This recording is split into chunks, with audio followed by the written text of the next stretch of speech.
We can't ignore these front-page headlines. This is the Eye this morning, outrage at anti-Semitism speech by Labour MP. And then this is the front of the Daily Mail, Corbyn's hateful new low. The question everybody is asking, I think, Tom, and you were very robust straight away when you came out, was why it took so long for Jeremy Corbyn to suspend Chris Williamson.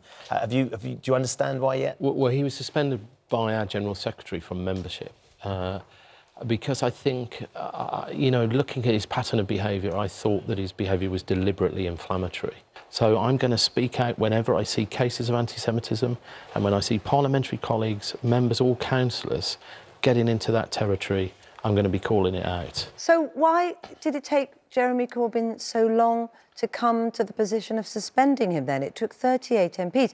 I mean, you're very clear, you're very outspoken. It was very obvious to you what should happen. It was very obvious that the statements couldn't be confused in any way.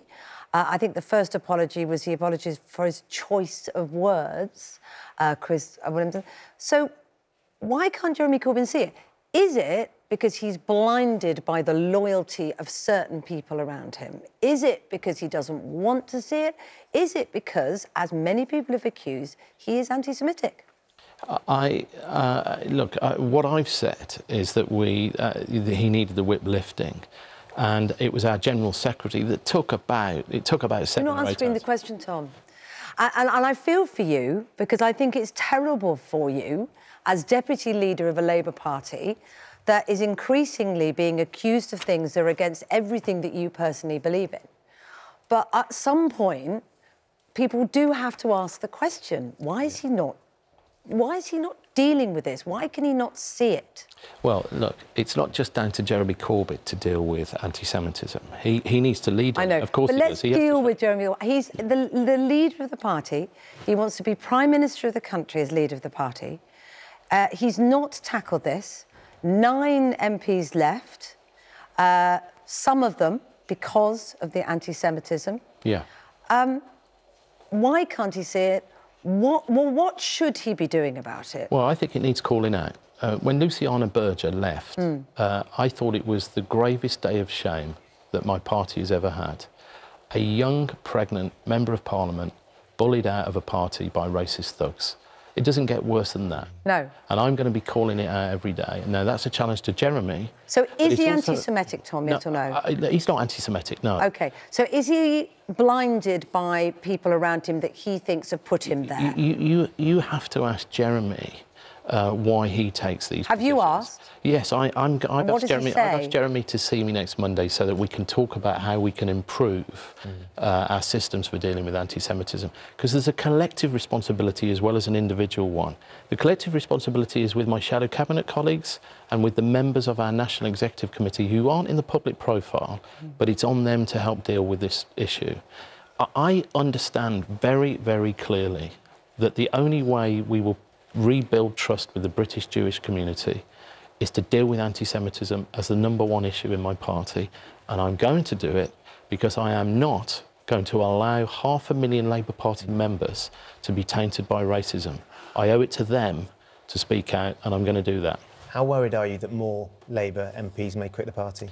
Well, I've said there's a battle for Labour's soul. I am worried that colleagues feel that they want to go. I'm doing everything I can to make sure that they feel they're part of a movement that is a century old and millions wide. And so I'm doing my best, but we are perilously close to other colleagues leaving.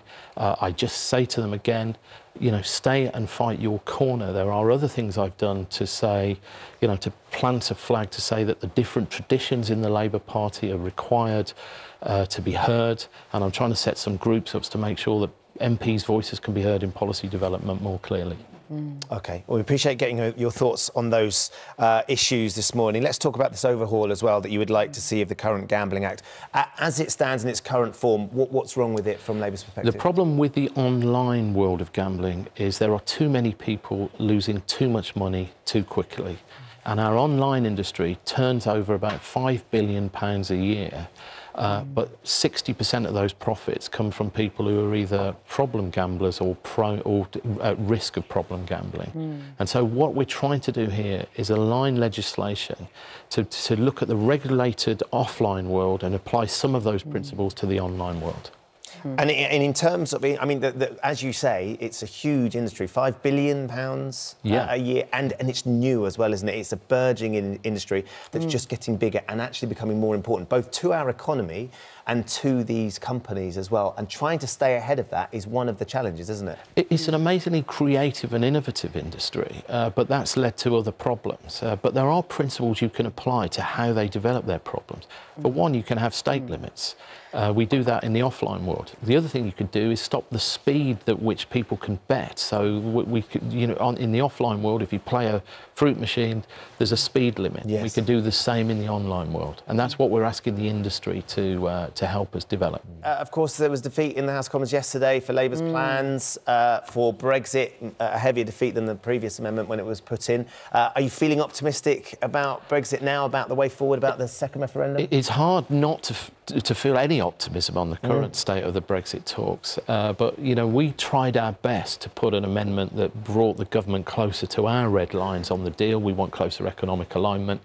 Parliament voted that potential option down, so our policy is to campaign for a second referendum now. But that's not going to stop us trying to get a deal even after losing the vote last night. We're still going to talk to the government. We're still going to reach out and try and persuade Theresa May that it's in the interest of lots of sectors of British industry to have closer economic alignment with the EU. So your preference would be a deal that Labour can get behind rather than a second referendum? Our red lines still apply. We want the, you know, if Theresa May is prepared to come to us and help, you know, look at our red lines, then we'll still talk to them. But of course, what last night's defeat showed was the last part of our conference policy is to campaign for a second referendum, because that's the only way you can overcome this impasse. And if Parliament can't get a deal, we're going to have to ask the people to decide on that again.